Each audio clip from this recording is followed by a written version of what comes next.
okay? Is mic okay? Yeah, so today's service is all about in search of meaning. So see if we can explore today a little bit about meaning in our lives. If you would like to light the candle.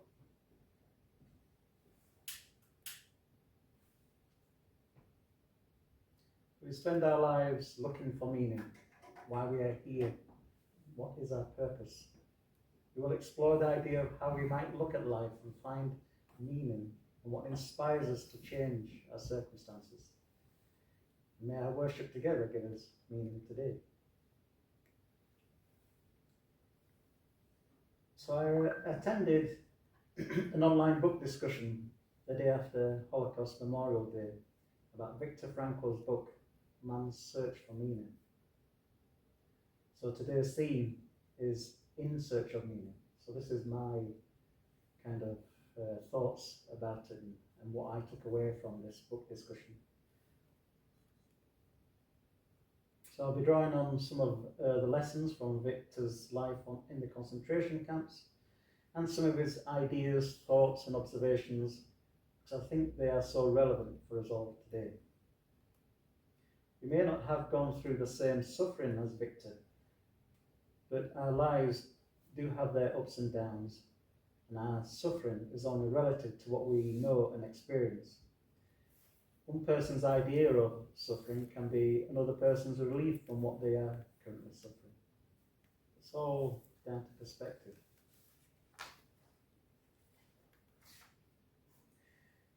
Well, before we get into it, we can warm ourselves up a little bit by singing our first hymn.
So Viktor Frankl spent 3 years in 4 different concentration camps. You could say he was one of the lucky ones, having come out the other side of that time period still alive. But he suffered just like all of the people in the concentration camps did. While he does tell of some of the horrors of living in these conditions, it wasn't his main focus, as this had been written about by other people. His observations are the key element in which we can learn more about life and ourselves, and so we can discover what gives our life's meaning. It gives us the opportunity to reflect and gain some perspective on the situations we find ourselves in. Frankl was a psychologist and a neurologist before the war, so he focuses a lot on the way we think and perceive our situations. Applying what he knew along with his observations in such stark circumstances provided him with the opportunity to develop a new way of helping people through something he labelled logotherapy. Why is it called logotherapy? The Greek word logos means meaning. So logotherapy focuses on the idea that people are motivated to find meaning in their lives. I'm going to read a passage from Frankl's book talking about living in the present. A man who let himself decline because he could not see any future goal found himself preoccupied with retrospective thoughts. In different connection, we have already spoken of the tendency there was to look into the past, to help make the present, with all its horrors, less real. But in robbing the present of its reality, there lay a certain danger.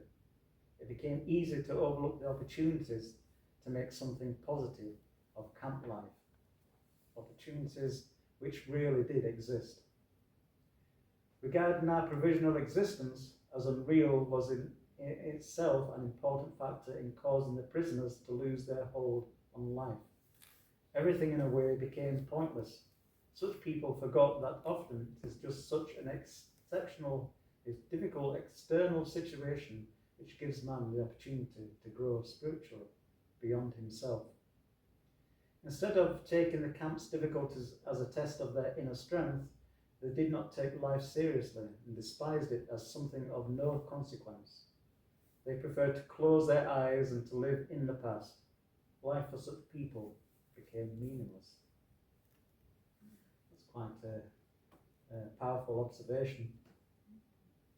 There are many modern spiritual speakers who use this process of being mindful of the present to overcome our suffering. When we live our lives in the past, we are ignoring the present moment and we lose ourselves to something which is already gone by. But there's nothing wrong with looking in the past. We can learn many lessons in doing so, and it can bring back fond memories of all the good times we have had. If we cannot find meaning in this very moment, then we are lost and hang on to something which is now out of reach. Viktor saw the full spectrum of thoughts and beliefs of those people in the concentration camps. At the opposite end of the scale, Viktor came across a woman who was very accepting of her present moment, and the peace in which she seemed to share in her realization of life was quite different. So he writes, "This young woman knew that she would die in the next few days, but when I talked to her, she was cheerful in spite of this knowledge. I am grateful that fate has hit me so hard," she told me. "In my former life, I was spoiled and did not take spiritual accomplishments seriously." Pointing through the window of the hut, she said, "This tree here is the only friend I have in my loneliness." Through the window, she could see just one branch of a chestnut tree, and on that branch were 2 blossoms. "I often talk to this tree," she said to me. I was startled and didn't quite know how to take her words. Was she delirious? Did she have occasional hallucinations? Anxiously, I asked her if the tree replied, "Yes." "What did it say to her?" She answered, "It said to me, I am here, I am here, I am life, eternal life." This is a woman who was living in the moment, having known hardship in her recent past and knowing that her future was not to last very long. She had a realization that her distant past was not enough to bring the true realization of what life is really about. It was this situation she found herself in that moment, which gave her true perspective. Maybe she would have never found that realization if she had continued her old life. For this, she was thankful, even though it was to be short-lived. Quite profound realization, especially in the situation they find themselves in. We'll go on to our next song, which is 158 in the Purple Books. The flame of truth is kindled.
So, Viktor Frankl believed that suffering can find meaning through sacrifice, and that people can choose how to find meaning in their suffering.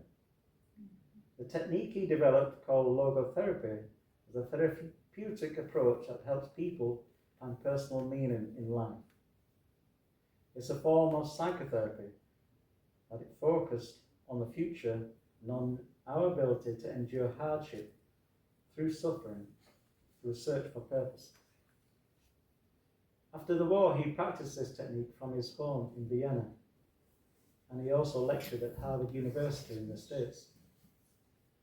Frankl believed that humans are motivated by something called a will to meaning, which is a desire to find meaning in life.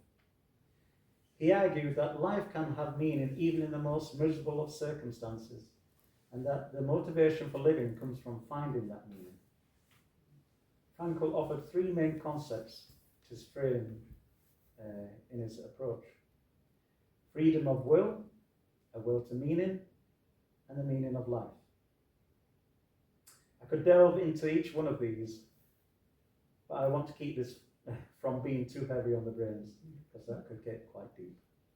But interesting topics, I think. So just to give you some insight into some of the techniques logotherapy would include: paradoxical intention, using humor and exaggeration to help clients overcome anxieties and obsessions; dereflection, helping clients focus on something positive instead of their problems; and Socratic dialogue, asking questions to help clients find pursue meaning in life. He had quite a few clients over the years, and some of them who went through psychotherapy. One of them, he said, had a 10-year period of psychotherapy. But through this new way of approach through logotherapy, the man was able to really get to the meaning of his life, instead of looking back into some distant past in which might have had him being difficulty with his mind in this present moment. So his approach worked for some people. I'm not sure whether it worked for everybody, but obviously he made a living from that. So he writes, "We who lived in concentration camps can remember the men who walked through the huts comforting others, giving away their last piece of bread. They may have been few in number, but they offer sufficient proof that everything can be taken from a man but one thing, the last of the human freedoms, to choose one's attitude in any given set of circumstances, to choose one's own way." So we all have a choice. And as I read through this book, I thought, if I was in this situation, what would I have done? Frankl observed people who were the pillar of society outside the camps become unrecognizable when faced with such conditions. So in the camps, people willing to sell each other out for survival, people turning to unthinkable acts to live another day. I know that our integrity would surely be tested if we were living in such conditions. Unfortunately, we hear of such atrocities happening around the world even today, and it's quite sobering to think that someone, somewhere in the world, is being tested right now, especially as there are nearly 30 countries considered at high risk of potential of mass killings or genocide in 2025, which is quite hard to comprehend. But I just wonder, how would I be in such circumstances? Would I result to, being something more than what I believe I am? I don't know. Maybe I would never know. And maybe it's probably best that we're not tested to such extremes. It's hard to think back in my own life and come up with some kind of comparison at the scale of suffering that we are talking about right now. I've had my share of ups and downs, broken bones, cuts and bruises, physical and mental suffering to some degree. But in general, I consider myself fortunate. But I know we have all suffered in some way or another throughout our lives. And this is all relative at the end of the day to the comfort we are used to. So I've dug deep and found something in which I can sort of share.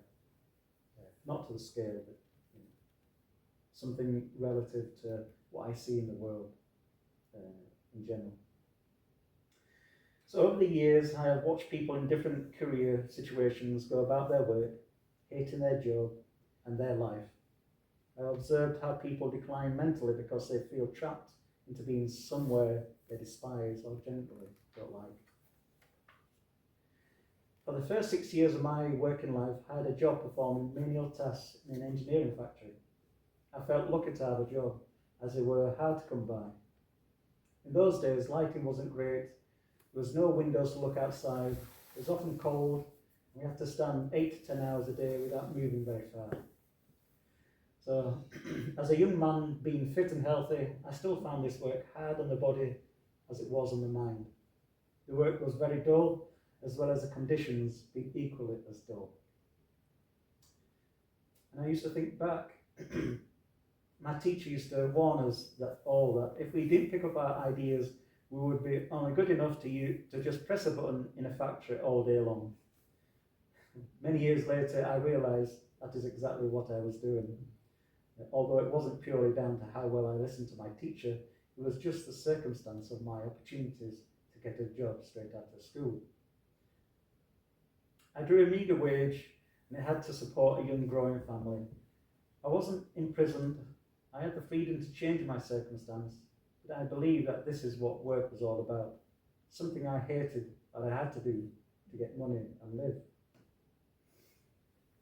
I didn't realise how bad that thought process was until a few years afterwards.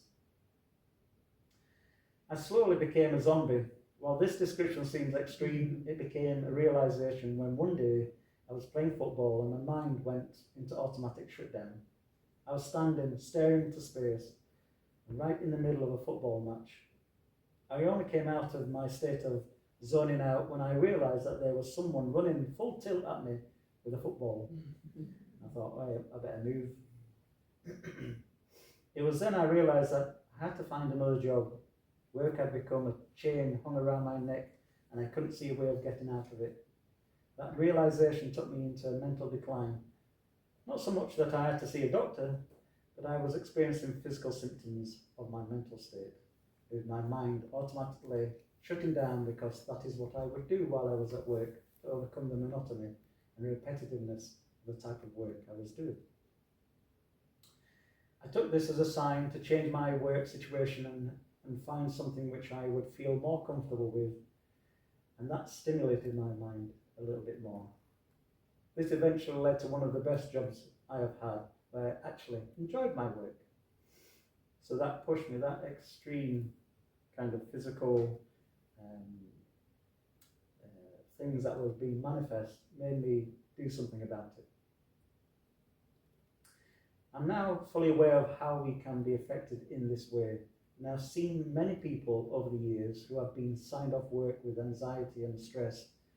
Even today, I can count many people who I know that should be signed off work because of their mental status, but they carry on because they see no way out of their predicament. As we know, it is not just work situations that instigate this kind of deterioration in mental health, but in all kinds of life scenarios that we come across in our busy lives, and that can alter the way we think about the world. In Buddhism, you learn about this in great detail, and the Buddha created some core principles that describes the nature of suffering and how we can end it. So this is called the Four Noble Truths. So the first one is dukkha, the truth of suffering. Samudaya, the truth of cause of suffering. Nirodha, the truth of the end of suffering. And magga, the truth of the path to the end of suffering. It is interesting to think that the Buddha spent 6 years focusing on the purpose of suffering, and he tried some very radical techniques, some of which took him close to death's door.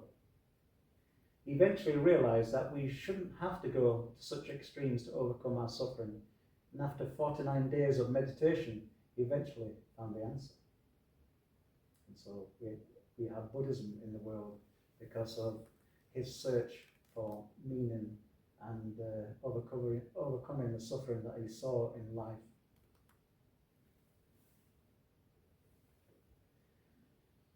Viktor Frankls spent his years in the concentration camps developing his new psychotherapy technique called logotherapy. He had some very intuitive insights which I find amazing, that he could detract himself from the situation he was in, enough to be fully witness to his thought process instead of being emotionally carried away with what was developing right in front of him. This allowed him to have these moments of profound understanding and enlightenment, which leads to magga, the fourth truth which the Buddha found, which finds a path to the end of suffering.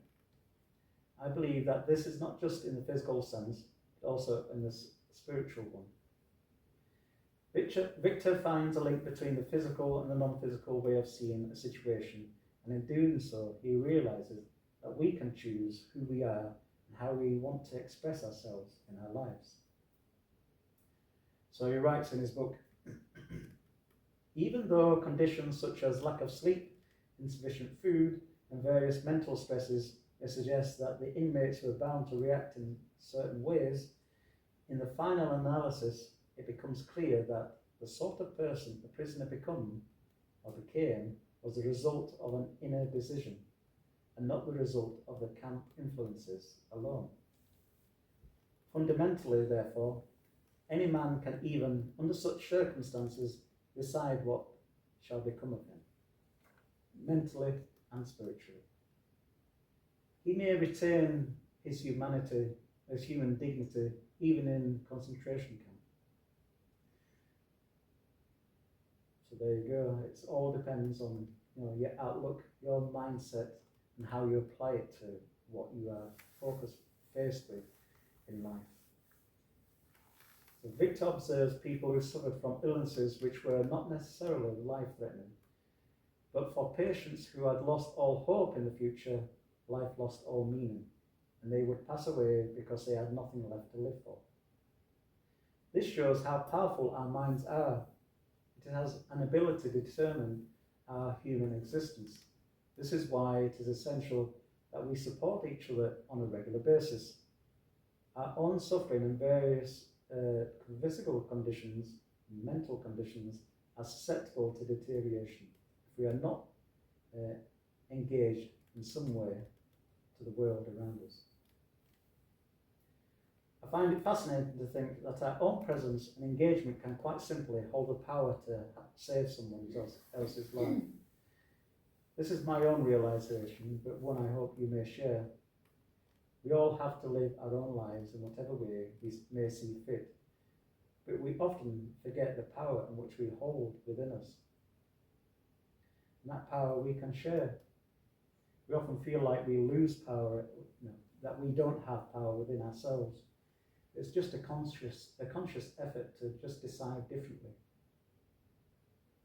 Whatever situation we're faced with, just that switch can make all the difference and carry us on to live our lives fully and to see a future which has meaning.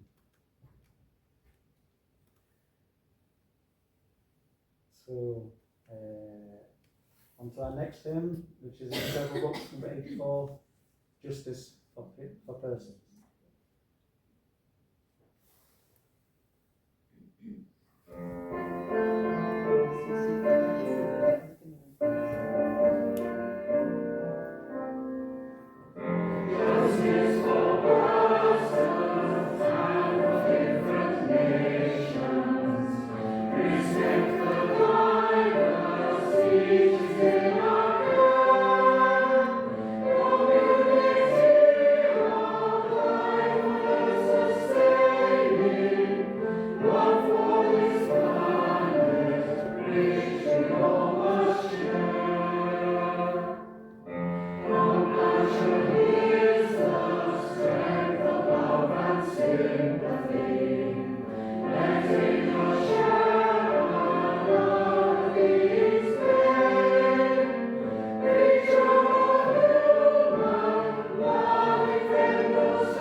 To think about the Holocaust can be a sobering thought, But exploring this subject should not only give us a history lesson or lesson for the future, but also give us hope. The ones who have survived such ordeals have passed on the lessons learned so that we don't have to go through such dark times. And finally, I would like to say that Viktor, in his book, echoes one of my own sentiments, that our pain shouldn't be the only catalyst for moments where we have a life-altering experience, an epiphany, or the spark of enlightenment. We can be aware of our own suffering, or as I like to put it, open to the realization of our own truth. We can make peace with it, even to the very last breath, if we allow it to be so. Nothing stands in our way but ourselves and our determination to see it. There's always hope for the one who is strong enough to see it, and in our search, we may find meaning in life in this way. I think back over the years, and I've always felt there is a purpose and there's a meaning, and that always given me. I'm very stubborn in that way. You know, I see something and I see a goal, and I go for it, and that gives my life meaning.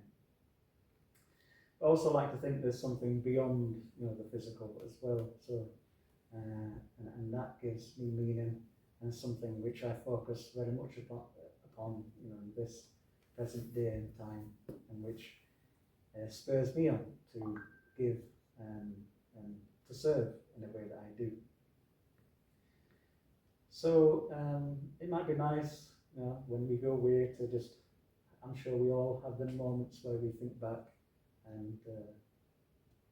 and just be present on what gives our lives meaning, because we've got this far, and I'm sure it's not without just being present and having a thought for what we can go ahead and think and focus on as we go forward. So, if you would like to just blow out a candle.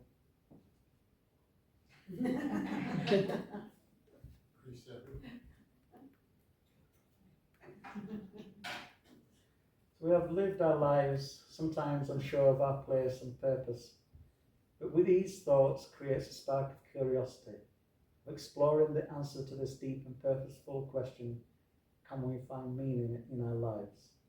May we go now and be guided on a quest to know, and the answer be written in the lives we lead. Finish with the reflective music.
Thank you, everybody.